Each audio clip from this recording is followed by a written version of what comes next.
नमस्कार दोस्तों, मैं दिग्विजय सिंह आप सबका बहुत स्वागत करता हूं दिग्विजय इकोनॉमिका में। कैसे हैं आप लोग और कैसे चल रही है आपकी जीत की तैयारी। दोस्तों आज के वीडियो में मैं सोलो मॉडल के सेकेंड पार्ट पे बात करने वाला हूं। सोलो के ऊपर ये दूसरा वीडियो है। पहले वीडियो में आपने सोलो के बेसिक फंडामेंटल के बारे में सीखा, सोलो के एजम्पशंस के बारे में सीखा, हैरर से किस तरीके से पृथक है इसके बारे में सीखा। उस वीडियो को आप लोग जरूर देख लीजिए ताकि ये पार्ट आपको बहुत अच्छे से समझ में आए। दोस्तों वीडियो का ये पार्ट जो सेकेंड पार्ट है ये बहुत ज्यादा इंपॉर्टेंट है और यही पार्ट है जो बिल्कुल लोगों के समझ में नहीं आता है। तो पूरे वीडियो को बिल्कुल लास्ट तक देखिएगा क्योंकि मैं इसमें आपसे चर्चा करने वाला हूं स्टेडी स्टेट इक्विलिब्रियम सोलो का क्या है। अगर न्यू क्लासिकल मॉडल सोलो के मॉडल में अगर सेविंग को बढ़ा दिया जाए तो क्या इंपैक्ट पड़ता है, अगर पॉपुलेशन ग्रोथ में परिवर्तन हो जाए तो क्या प्रभाव पड़ेगा स्टेडी स्टेट इक्विलिब्रियम में, और अगर टेक्नोलॉजी का लेवल चेंज हो जाए तो फिर स्टेडी स्टेट इक्विलिब्रियम में किस तरह के प्रभाव होंगे। फिर सोलो का जो सबसे महत्वपूर्ण कंट्रीब्यूशन माना जाता है थ्योरी ऑफ कन्वर्जेंस, कंडीशनल और अनकंडीशनल कन्वर्जेंस, ये क्या है और बेसिक कंक्लूजन क्या है न्यू क्लासिकल ग्रोथ का या फिर सोलो के ग्रोथ मॉडल का। तो ये वीडियो बहुत ही ज्यादा फ्रूटफुल होने वाला है। वीडियो को पूरा देखिएगा और दिग्विजय इकोनॉमिका को अगर आपने सब्सक्राइब नहीं किया है तो दिग्विजय इकोनॉमिका को सब्सक्राइब करिए क्योंकि इकोनॉमिक रिलेटेड सबसे ऑथेंटिक मटेरियल वीडियो हम आपको प्रोवाइड कर रहे हैं। इकोनॉमिक्स का मतलब दिग्विजय इकोनॉमिका। चलिए दोस्तों, सबसे पहले मैं बात कर लूं सबसे बेसिक क्वेश्चन जो हमेशा पूछा जाता है कि सोलो का स्टेडी स्टेट इक्विलिब्रियम होता क्या है। तो चलिए हम लोग सीखते हैं सोलो का स्टेडी स्टेट इक्विलिब्रियम ये क्या है, जिसको हिंदी में आप अस्थाई समृद्धि दर कहते हैं। सबसे पहले दोस्तों हम ये मान लेते हैं कि जो टेक्नोलॉजी है डेल्टा ए बाई ए, जिसको सोलो रेजिडुअल कहा गया, पिछले वीडियो में बताया, वो जीरो है, मतलब टेक्निकल प्रोग्रेस नहीं हो रहा है। अब हमको बताना है कि इकोनॉमी में स्टेडी स्टेट इक्विलिब्रियम क्या है। देखिए सोलो का मॉडल ये बताता है कि आप किसी भी जगह से स्टार्ट कर सकते हैं, चाहे वो इक्विलिब्रियम हो या फिर इक्विलिब्रियम ना हो। अगर आप किसी भी सिचुएशन से स्टार्ट करेंगे तो लॉन्ग रन में आप स्टेडी स्टेट इक्विलिब्रियम तक पहुंच जाएंगे। स्टेडी स्टेट इक्विलिब्रियम एक ऐसी पोजीशन है जहां पर कैपिटा कैपिटल और पर कैपिटा इनकम कांस्टेंट होते हैं, उसमें किसी तरह का बदलाव नहीं होता है। यद्यपि इस बिंदु पे इकोनॉमी की जीडीपी की ग्रोथ रेट, कैपिटल की ग्रोथ रेट और लेबर की ग्रोथ रेट बराबर होती है। इसका मतलब स्टेडी स्टेट इक्विलिब्रियम वो होगा दोस्तों, अगर मैं डायग्राम से अगर आपको बताऊं, वो होगा कि अगर यहां पे हम पर हेड प्रोडक्शन फंक्शन को ले, जैसा कि मैंने पिछले वीडियो में बताया था कि सोलो के मॉडल में हमेशा हम लोग पर हेड प्रोडक्शन फंक्शन की बात करते हैं और पर हेड प्रोडक्शन फंक्शन जो y होता है ये फंक्शन ऑफ k का होता है। यहां पे हम a को नहीं ले रहे हैं क्योंकि मान रहे हैं टेक्नोलॉजिकल चेंज नहीं होते हैं। यहां पे देखिए है पर हेड इनकम या फिर पर हेड आउटपुट, और इसी तरह x एक्स पे है पर हेड कैपिटल या पर वर्कर कैपिटल। पर हेड कैपिटल को आप देखते हैं K बाई L के रूप में डिनोट किया जाए, इसे स्मॉल के भी आप कह सकते हो। देखो स्टेडी स्टेट इक्विलिब्रियम दोस्तों क्या होगी। स्टेडी स्टेट इक्विलिब्रियम जैसे मान लीजिए एक पॉइंट ये है और यहां पर हेड कैपिटल जो है K स्टार है और यहां पे जो पर हेड इनकम है वो Y स्टार है। एक ऐसी पोजीशन, एक ऐसा पॉइंट जहां पे delta Y by Y, delta K by K और डेल्टा L बाई L, जहां पे जीडीपी में वृद्धि दर, पूंजी में वृद्धि दर और श्रम शक्ति में वृद्धि दर, जनसंख्या वृद्धि दर एक समान हो जाए, एक ही रेट से ग्रो करे, इसको हम कहेंगे स्टेडी स्टेट इक्विलिब्रियम। ये किसी भी पोजीशन से जाइएगा स्टेडी स्टेट इक्विलिब्रियम में पहुंच जाइएगा according to new classical Solow model. यहां पे सबसे महत्वपूर्ण ये होगा कि पर हेड जो यहां पे कैपिटल है और पर हेड जो आउटपुट या इनकम है वो कांस्टेंट होगा। मतलब अगर हम स्मॉल के की बात करें तो change in small k zero होगा and change in small y zero होगा। अब इस चीज को अच्छे समझिए, लोग यही नहीं समझ पाते। स्टेडी स्टेट इक्विलिब्रियम में कह रहा हूं कि लॉन्ग रन में इकोनॉमी स्टेडी स्टेट इक्विलिब्रियम पे पहुंच जाती है और एक ऐसी स्थिति है जहां पे राष्ट्रीय आय में वृद्धि दर, जीडीपी में वृद्धि दर, कैपिटल में वृद्धि दर और लेबर में वृद्धि दर बराबर होती है और इस बिंदु पे इकोनॉमी जो है इक्विलिब्रियम में होती है। यहां पे पर हेड कैपिटल, पर हेड आउटपुट रिमेन कांस्टेंट, इसमें परिवर्तन की दर शून्य होती है, यहां से चेंज नहीं होते हैं, अनचेंज होते हैं। परिवर्तन की दर डेल्टा के 0 डेल्टा वाई 0। इसका मतलब दोस्तों ये नहीं है कि इकोनॉमी में यहां ग्रोथ नहीं हो रही है, यहां पे इकोनॉमी में जो ग्रोथ हो रही है बहुत अच्छे से समझिए, वो एन रेट से हो रही है। पिछले वीडियो में आपने देखा कि सोलो के मॉडल में हम मानते हैं कि लेबर फोर्स जो है उसकी ग्रोथ रेट एन रेट से हो रही है, मतलब लेबर एन रेट से बढ़ रहा है। अगर पॉपुलेशन एन रेट से बढ़ रहा है, लेबर फोर्स एन रेट से बढ़ रहा है, तो इसका मतलब है स्टेडी स्टेट इक्विलिब्रियम में राष्ट्रीय आय, पूंजी में वृद्धि दर और श्रम शक्ति तीनों ही एन रेट से, नेचुरल रेट से ग्रोथ कर रहे हैं। और ऐसे में पर हेड कैपिटल और पर हेड आउटपुट अनचेंज है, इसमें बदलने की किसी तरह की प्रवृत्ति नहीं है, ये कांस्टेंट है। इसका मतलब है कि राष्ट्रीय आय में वृद्धि दर भी कांस्टेंट है, लेकिन वो एन के बराबर है। पूंजी और श्रम भी उसी दर से बढ़ रहे हैं, लेकिन पर हेड कैपिटल, पर हेड आउटपुट जो है रिमेन कांस्टेंट, ये अनचेंज होंगे, इसमें बदलने की कोई प्रवृत्ति नहीं होगी। इसी को दोस्तों हम कहते हैं स्टेडी स्टेट इक्विलिब्रियम। जहां तक मैं समझ रहा हूं आप इसको समझ चुके होंगे कि what is steady state equilibrium. Harrod के मॉडल के विपरीत यहां से किसी भी जगह से आप स्टार्ट करोगे तो लॉन्ग रन में आप स्टेडी स्टेट इक्विलिब्रियम पे पहुंच जाओगे। अब जरा देखिए इस मॉडल में जो हम फंडामेंटल इक्वेशन क्या स्टेब्लिश करना चाहते हैं उस पर हमसे बात करें कि एक्चुअली में फंडामेंटल इक्वेशन है क्या सोलो का। बहुत ध्यान से चीजों को समझिएगा, क्योंकि मैं देखता हूं कि सोलो मॉडल ना तो कहीं अच्छे से समझाया गया है और ना आप अच्छे से समझ पाते हैं जब आप किसी भी लेवल के एग्जाम में जाते हैं, चाहे आप आईएएस का मेंस दे रहे हो, पीसीएस का मेंस दे रहे हो। तो अब आइए हम देखें फंडामेंटल इसका इक्वेशन क्या है। फंडामेंटल इक्वेशन जानने के लिए सबसे पहले हम देखते हैं रिक्वायर्ड इन्वेस्टमेंट। रिक्वायर्ड इन्वेस्टमेंट सबसे पहले आइए सोलो के मॉडल में हम देखें कि इकोनॉमी में पर हेड कैपिटल को मेंटेन करने के लिए कितनी रिक्वायर्ड इन्वेस्टमेंट की आवश्यकता है। सोलो के मॉडल में पर हेड कैपिटल को मेंटेन करने के लिए कितनी रिक्वायर्ड इन्वेस्टमेंट है। अब देखिए जो रिक्वायर्ड इन्वेस्टमेंट है दोस्तों, ये दो तरह की चीजों के ऊपर निर्भर करेगा। एक तो पॉपुलेशन ग्रोथ क्या हो रहा है, पॉपुलेशन ग्रोथ क्या हो रहा है, और दूसरा हम देखेंगे डिप्रेसिएशन का रेट क्या है। डिप्रेसिएशन का रेट क्या है, दो चीजों के ऊपर होगा कि कितनी आपको रिक्वायर्ड इन्वेस्टमेंट होगी। आपको मैं बता चुका हूं कि जो डेल्टा एल बाई एल है वो एन रेट से बढ़ रहा है, मतलब मानव जनसंख्या वृद्धि या श्रम शक्ति में वृद्धि एन रेट से हो रही है। और अगर हम मान लें कि डी रेट से, स्मॉल डी से डिप्रिशिएट कर रहा है, जो कैपिटल स्टॉक है उसमें मान लीजिए कि D% कमी आ रही है। आप जानते हैं कि जब भी कोई कैपिटल यूज होगा तो उसमें डिप्रेसिएशन आएगा, लेकिन यहां पे डी भी कांस्टेंट है। मान लीजिए वो 8% से हो रहा है तो 8 कांस्टेंट है, इसको डी कर रहे हैं। तो एक्चुअली जो एन है, जो जनसंख्या बढ़ रही है, एक तो उसको पूंजी चाहिए होगी, और जो डिप्रेसिएट हो रहा है पूंजी, उसको आप रिप्लेस करने के लिए कैपिटल लगाओगे। तो जो रिक्वायर्ड इन्वेस्टमेंट होगा दोस्तों, जो रिक्वायर्ड इन्वेस्टमेंट होगा, जो आवश्यक निवेश होगा इकोनॉमी में, ये रिक्वायर्ड इन्वेस्टमेंट हो गया एन प्लस डी इंटू के। मतलब पर हेड कैपिटल को अगर आपको मेंटेन करना है, पर हेड कैपिटल को, तो आपको इतनी जो है रिक्वायर्ड इन्वेस्टमेंट, इतनी रिक्वायर्ड कैपिटल की आवश्यकता होगी एन प्लस डी के, मतलब एन के प्लस डी के। कुल मिला के एन रेट से जनसंख्या बढ़ रही है और डी रेट से पूंजी डिप्रिशिएट कर रहा है। आप जानते हैं कि सोलो के मॉडल में जो सेविंग है ये राष्ट्रीय आय का भाग है, मतलब S इजकल टू है आपका एस वाई। इसे आप कह सकते हैं S इजकल टू फंक्शन आपके, क्योंकि पिछले वीडियो में आप देख सकते हैं Y इजकल टू फंक्शन आपके होता है, तो S बराबर एस वाई। अब देखिए इकोनॉमी में जो सेविंग है वो एस वाई हो रही है, और इकोनॉमी में जो रिक्वायर्ड इन्वेस्टमेंट है वो डी के plus N plus d k बराबर है। तो इसका मतलब अगर हम पर हेड चेंज इन कैपिटल निकालें, पर हेड चेंज इन कैपिटल दोस्तों हम निकालें, तो पर हेड चेंज इन जो कैपिटल आएगा, डेल्टा के आएगा, ये होगा s y minus n plus d k बराबर होगा। आप जानते हो कि स्टेडी स्टेट इक्विलिब्रियम में होता क्या है, मैं अभी आपको बताया कि स्टेडी स्टेट इक्विलिब्रियम में जो पर हेड कैपिटल है वो कांस्टेंट होता है, मतलब डेल्टा के इक्वल टू 0 हो जाता है। तो इसका मतलब स्टेडी स्टेट इक्विलिब्रियम की अगर हम बात करें जहां पे पर हेड कैपिटल कांस्टेंट है, तो ये समीकरण क्या हो जाएगा, 0 equal to s y minus n plus d k. इसका मतलब ये हो गया s y equal to n plus d के।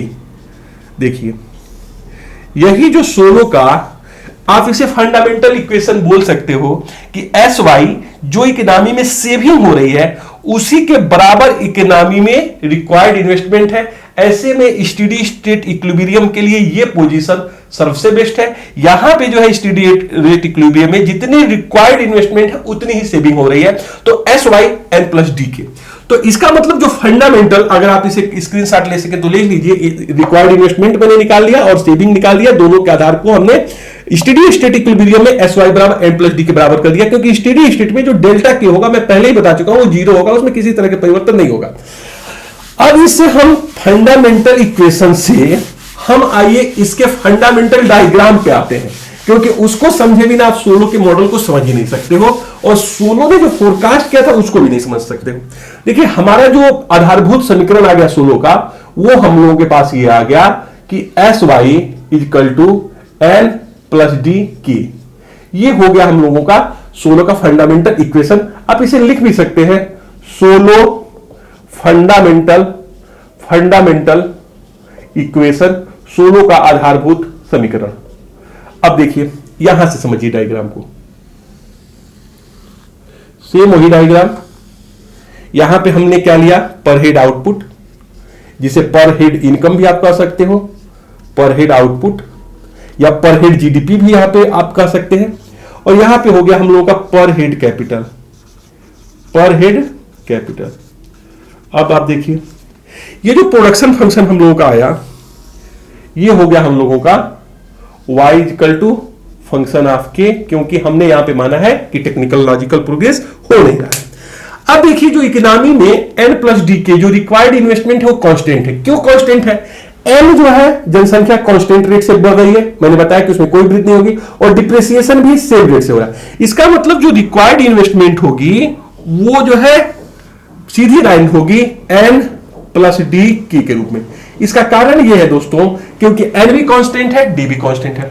सेविंग इस जो है इनकम की पार्ट होगी, तो सेविंग जो है ये ऐसे गिरती हुई होगी जैसे कि प्रोडक्शन फंक्शन गिरता हुआ है। अब आप बहुत ध्यान से समझिए, यहां पे ये है एस वाई और इस पॉइंट पे एस वाई जो है यहां पे इंटरसेक्ट कर रहा है। यहां पे पर हेड जो आउटपुट है दोस्तों वो देखिए इस पॉइंट से आप निकाल सकते हो, और यहां पे जो है आप देखिएगा पर हेड सेविंग जो है आप इस पॉइंट से निकाल सकते हो। मान लीजिए ई पॉइंट है। अब बहुत ध्यान से इसी डायग्राम को आपको समझना है दोस्तों। यहां पे पर हेड इनकम है, पर हेड इनकम है मान लीजिए आपकी Y1, और पर हेड जो है यहां पे सेविंग है SY, या फिर इसको आप Y स्टार करिए, और पर हेड कैपिटल यहां पे आप कर लीजिए K स्टार। अब आप देखिए मैं आपको बताता हूं क्या। देखिए ई पॉइंट पे जो n प्लस डी के है और एस वाई एक दूसरे को इंटरसेक्ट करते हैं। इसका मतलब यह हुआ कि ये पॉइंट जो है स्टेडी स्टेट इक्विलिब्रियम का पॉइंट है। यहां पे पर हेड कैपिटल और पर हेड जो इनकम है वो रिमेन कांस्टेंट होंगे, उसमें किसी तरह की परिवर्तन नहीं होगी, बदलने की प्रवृत्ति नहीं होगी। जैसे मान लीजिए कि अगर एक पॉइंट हम यहां ले लें, K1 ले लें, जैसे मान लीजिए हमने एक पॉइंट ले लिया यहां K1 में अगर आप देखोगे तो इसको आप जरा ऊपर की तरफ लेके जाइए, यही चीज समझने वाली है सोलो के मॉडल में। तो यहां पे आप जो देख रहे हो ये तो हम लोगों का रिक्वायर्ड इन्वेस्टमेंट है जो सीधी लाइन है, इसको आप रिक्वायर्ड इन्वेस्टमेंट RI बोलिए, और ऊपर वाली सेविंग है। इस पॉइंट पे आप देख क्या रहे हैं कि जो सेविंग है वो रिक्वायर्ड इन्वेस्टमेंट से ज्यादा है। अगर केवल पॉइंट पे देखिए तो जो सेविंग होगी वो जो है रिक्वायर्ड इन्वेस्टमेंट से देखिए इस डायग्राम में ज्यादा है। तो होगा क्या दोस्तों, ऐसे में जो ग्रोथ रेट होगी स्टेडी स्टेट ग्रोथ रेट से ज्यादा हो जाएगी। बट इकोनॉमी में आप देखो यहां पे कि जो ही सेविंग ज्यादा होगी पर हेड कैपिटल बढ़नी जाएगी, और जो पर हेड कैपिटल बढ़ेगी आप यहां से मूव करना शुरू कर दोगे, क्योंकि आपने सेविंग ज्यादा की है, पर हेड कैपिटल बढ़ेगा। और ऐसे में जो पर हेड कैपिटल की वजह से जो पर हेड आउटपुट बढ़ेगा वो घटते हुए दर से बढ़ेगा, क्योंकि सोलो के मॉडल में मैंने आपको पहले ही क्लियर किया है वीडियो नंबर 1 में कि marginal productivity of capital will decline. अगर आप पर हेड कैपिटल को बढ़ाओगे तो नो डाउट पर हेड जो है आउटपुट घटेगा। और आप देखिए जब आपकी सेविंग ज्यादा है रिक्वायर्ड इन्वेस्टमेंट से तो पर हेड कैपिटल बढ़ता जा रहा है, आउटपुट घटती जा रही है, और इस बिंदु पे आप देखिए सेविंग और N+D बराबर होंगे और इक्विलिब्रियम स्टेब्लिश हो जाएगा। इसका मतलब आप किसी भी बिंदु से चलोगे तो स्टेडी स्टेट इक्विलिब्रियम पे पहुंच जाओगे अकॉर्डिंग टू सोलो मॉडल। यही देखिए ये हैरेड-डोबर मॉडल से अलग है। हैरेड-डोबर मॉडल में अगर एक बार इक्विलिब्रियम हटता है अपने जो है ग्रोथ रेट से तो वहां पर रीस्टेब्लिश नहीं होता, इसलिए जो हैरेड का मॉडल है वो एक अनस्टेबल मॉडल है। यहीं पे जो सोलो का मॉडल है वो बिल्कुल स्टेबल है, क्योंकि आप अगर यहां से चलते हो तो फिर इसी पे पहुंच जाते हो। दूसरी सिचुएशन आप यहां भी देख सकते हो कि अगर आप इससे ज्यादा अगर आप आ जाओ K2 पॉइंट पे तो आप देखोगे रिक्वायर्ड जो यहां पे जो रिक्वायर्ड जो इन्वेस्टमेंट है ज्यादा है, सेविंग कम है, और इससे यह होगा कि पर हेड कैपिटल जो है कम होने लगेगी, और पर हेड कैपिटल कम होने लगेगी और आप फिर इसी ई पॉइंट पे पहुंच जाओगे। इसका मतलब आप कहीं से भी स्टार्ट करोगे, अगर आप यहां होगे तो भी यहां की तरफ आओगे और यहां होगे तो भी यहां की तरफ आओगे। इसका मतलब लॉन्ग रन में आप स्टेडी स्टेट इक्विलिब्रियम पे पहुंच जाओगे दोस्त। तो यहां पे क्या हुआ कि जो रिक्वायर्ड जो सेविंग है, रिक्वायर्ड जो इन्वेस्टमेंट है, अगर वो उतनी ही है जितनी सेविंग इकोनॉमी में है और वो एब्सॉर्ब कर ली जा रही है पूरी की पूरी सेविंग, तो इकोनॉमी में स्टेडी स्टेट इक्विलिब्रियम है, जहां पे राष्ट्रीय आय में वृद्धि दर, पूंजी में वृद्धि दर, सब में वृद्धि दर समान है जो N% से बढ़ेंगे, लेकिन पर हेड कैपिटल और पर हेड जो आउटपुट है वो जो है अनचेंज होगा, कांस्टेंट होगा, क्योंकि यहां पे किसी तरह की यहां बदलने की प्रवृत्ति नहीं होगी। लेकिन अगर स्टेडी स्टेट इक्विलिब्रियम के बाहर कहीं ग्रोथ होगा तो यहां पे जो कैपिटल लेबर रेशियो है वो चेंज होंगे, और तब तक चेंज होंगे जब तक कि वो स्टेडी स्टेट इक्विलिब्रियम पे पहुंच नहीं जाते। दोस्तों ये बहुत ज्यादा फंडामेंटल चीज है जिसे आपको समझना चाहिए। अब मैं आपसे बात करूंगा इकोनॉमी में अगर सेविंग बढ़ जाती है तो क्या इंपैक्ट पड़ेगा ग्रोथ के ऊपर। अब बहुत ध्यान से इस बात को आप देखिए। सोलो एक ऐसी बात कह रहे थे जो दुनिया को थोड़ा सा आश्चर्यजनक लग रहा था।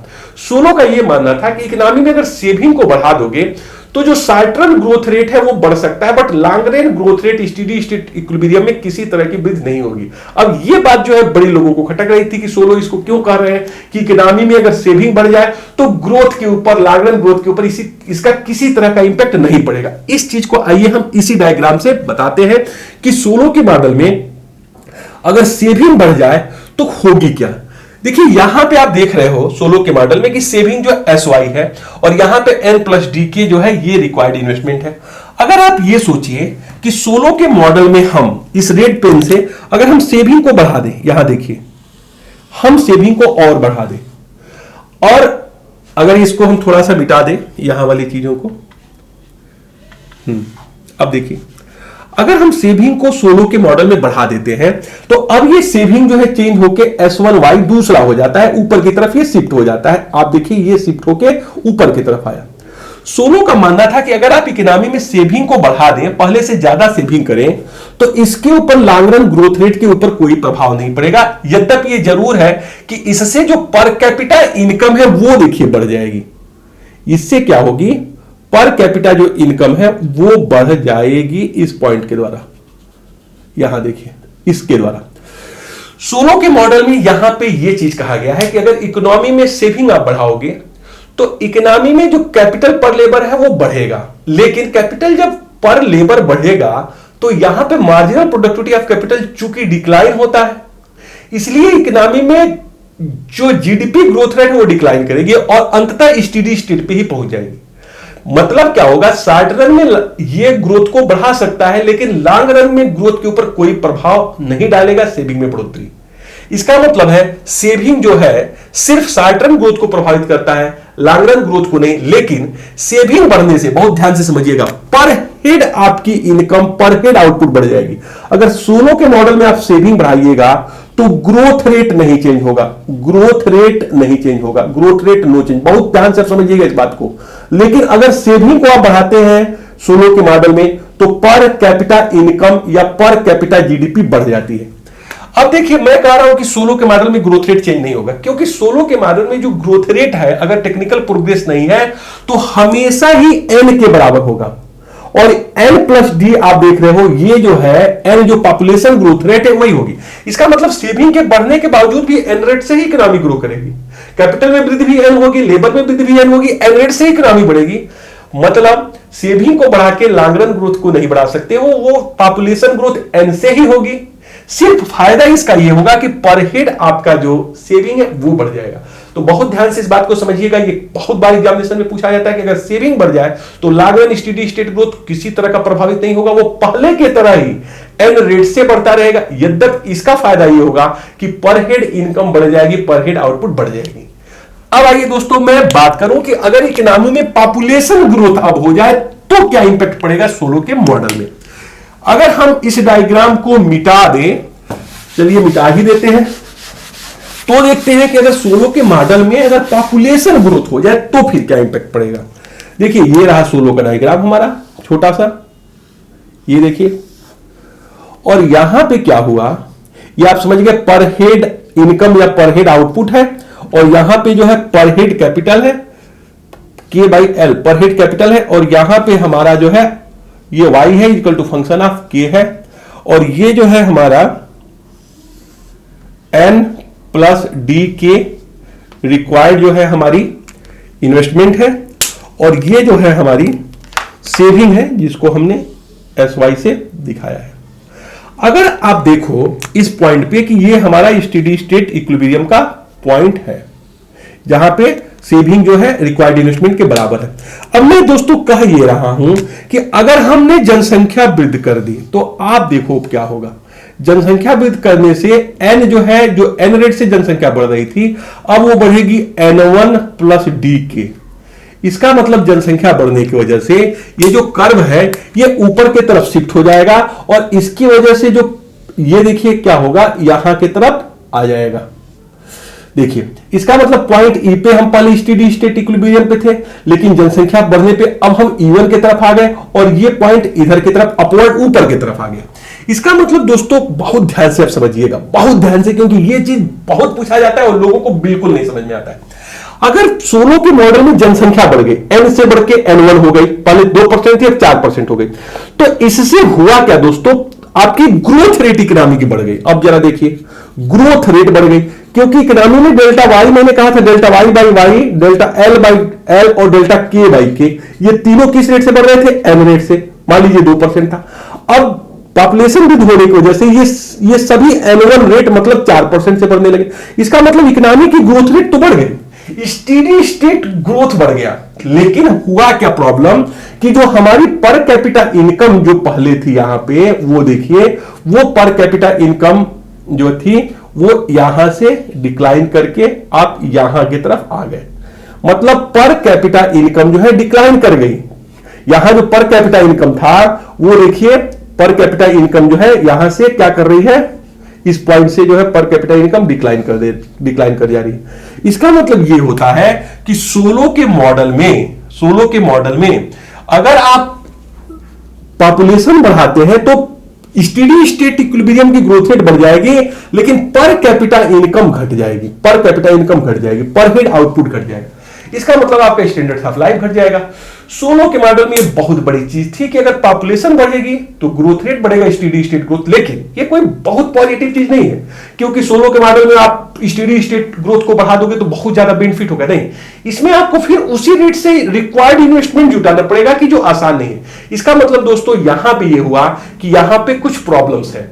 सोलो के मॉडल में जो प्रॉब्लम ये है कि अगर आपकी पॉपुलेशन बढ़ जाए, जैसे भारत की देश है, यहां की पॉपुलेशन बढ़ रही है, तो इससे आपका स्टैंडर्ड ऑफ लाइफ घटेगा, इससे जो है आपकी पर हेड आउटपुट घटती जाएगी, और आपको जो कैपिटल है वो ज्यादा मजदूरों में बटेगा, तो पर हेड कैपिटल जो है कम होता जाएगा। तो ये ज्यादा देखिए, ये यहां से आप यहां की तरफ शिफ्ट हो गए तो पर हेड जो आपको जो आपकी कैपिटल थी वो भी कम हो गई। तो स्टेडी स्टेट बढ़ना कोई बड़ी बात नहीं है। यद्यपि एग्जाम के लिए बहुत इंपॉर्टेंट है कि वो जरूर पूछ लेते हैं कि सोलो के मॉडल में पॉपुलेशन ग्रोथ होती है तो क्या होता है, तो स्टेडी स्टेट ग्रोथ जो है, जीडीपी ग्रोथ रेट बढ़ जाएगी, लेकिन पर कैपिटा इनकम डिक्लाइन कर जाएगी। इस बात को बहुत अच्छे से लिख के नोट करके रख लीजिएगा कि जनसंख्या बढ़ने पे स्टेडी स्टेट इक्विलिब्रियम की ग्रोथ रेट बढ़ जाती है, यद्यपि पर हेड आउटपुट आपकी पर कैपिटा इनकम आपकी घट जाएगी।